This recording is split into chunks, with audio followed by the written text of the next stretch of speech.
안녕하세요. 여러분들의 복지 뉴스를 가장 빠르게 알려드리는 KBS 복지 뉴스입니다. 요즘 은퇴 후 집을 팔고 전세로 이사하는 경우에 기초연금이 중단되는 사례가 종종 발생하고 있는데요. 이런 일이 왜 발생하는지 오늘은 쉽게 설명해드리고자 합니다. 예시를 통해 말씀드리자면 60대 부부 중 남편은 기초연금으로 22만 원을 받고 아내는 만 65세 이전이어서 기초연금을 신청하지 않은 경우입니다. 소득으로는 남편이 국민연금으로 100만 원, 아내는 40만 원을 받고 있고 재산은 시가 8억 원인 아파트를 소유했으나 아들의 결혼 자금 지원을 위해 아파트를 팔고 5억 원 전세로 이사한 상황입니다. 그러던 와중 남편의 기초연금 22만 원이 중단된 상태입니다. 이번에 집을 소유했을 때와 전세를 살 때 소득 인정액을 비교하기 전에 기초연금으로 받을 수 있는 금액이 32만 3,180원이 아니라 22만 원인 이유는 남편의 국민연금 월급여액이 2023년 국민연금 연계감액 기준 금액인 48만 4,770원을 초과한 100만 원이기 때문입니다. 그럼 이제 집을 소유했을 때와 전세를 살 때의 소득 인정액을 구해보도록 하겠습니다. 먼저 소유하고 있던 아파트의 시가 표준액은 4억 원으로 계산됩니다. 이에 대해 지역별 기본 공제인 용인시의 경우 대도시 기준으로 1억 3,500만 원을 공제하면 2억 6,500만 원이 됩니다. 이를 소득, 환산율인 4% 곱하면 1,060만 원이 나오고 이를 다시 12개월로 나누어주면 83만 3천 원이라는 소득인정액이 됩니다. 다음으로 전세보증금 5억 원에 대한 소득인정액을 구해보겠습니다. 기초연금 계산 시 전세보증금은 5% 기본공제만 할 수 있습니다.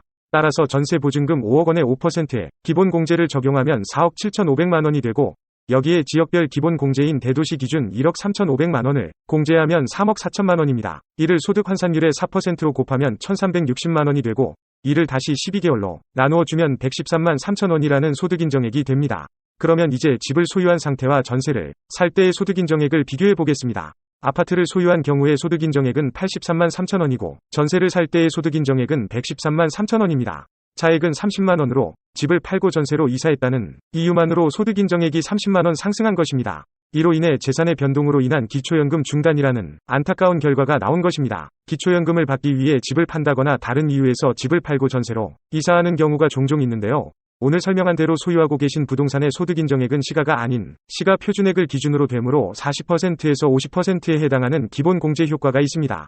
반면 임대보증금에 대해서는 단 5%의 기본공제만 있기 때문에 상대적으로 매우 불리한 상황이라고 할 수 있습니다. 더욱이 임대보증금에 대한 5% 기본공제는 주택임대에만 해당되고 전세나 기타 보증금에는 해당되지 않는다는 점도 알고 계셔야 합니다. 기초연금을 받기 어려운 상황에 있는 분들을 위해 재산을 줄이기 위해 집을 팔고 전세로 이사하는 결정을 하기 전에는 신중하게 생각하셔야 합니다.